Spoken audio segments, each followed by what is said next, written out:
Welcome to another segment of How to Run a 4-H Club. Hi, my name is Vernon Parent. I work for Utah State University Extension here in Salt Lake County. I'd like to talk to you a little bit today about how to run an activity. Within the 4-H program, we focus clubs basically on projects. These projects are subject matter based that allow the youth to explore and experiment within a variety of different areas based on that subject matter. A lot of times we teach these subjects through activities. What I'd like to share with you today are 3 areas of how you can improve on running an activity. That is, what are the components? How do you find and tailor existing activities to meet the needs of your clubs?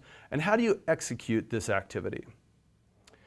To begin, components of a good activity. It's very, very important to note that there's a lot of different ways you can run an activity, but you need to have these basic components. The first is a purpose. When you have the purpose, it gives you direction and focus in what you're trying to accomplish. You can have an activity that is there to help the youth get to know each other, an icebreaker if you will. Or you can have an activity that builds and strengthens teamwork and the bond within the club. But majority of your different activities are going to be theme-based and focused around the project and subject area that you're teaching. It's also important that you have a skill, a specific skill that you're trying to teach within the activity.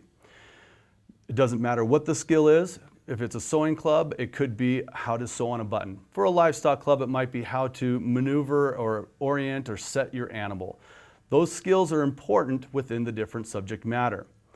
The next thing that's really important for you to understand is that it needs to be fun and engaging.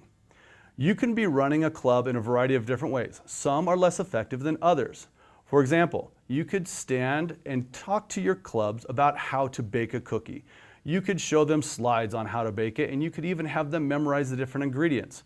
But it's not very engaging and it's a little dry. You could take them into the kitchen, allow them to watch you make the cookies, measure out the different ingredients and actually bake them, and even let them eat it.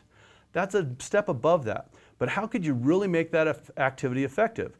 By allowing those youth to actually build the cookies or make the cookies themselves. I one time had the experience of doing this. I gave each of a group of little youth the opportunity to make a cookie. They each had a bowl, they got the ingredients out, and they got to put whatever they wanted in it. There was lots of measuring, but a lot of times it was in the wrong proportions. We had pools of chocolate with little chunks of cookie dough. We had salty cookies. It was kind of a mess. But from that, the youth experienced and learned from what they did.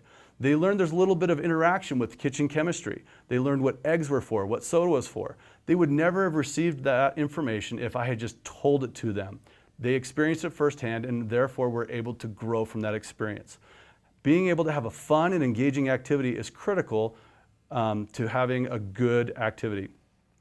It's also very important that after they experience this event, they have an opportunity to talk about it. Not only performing the different roles and experimenting, but important to talk about what actually happened. What did they see? What did somebody else do? How did they feel about that experience? And what did they learn from it that they could apply to the next experience? All of these things are very important components of how to run an effective activity.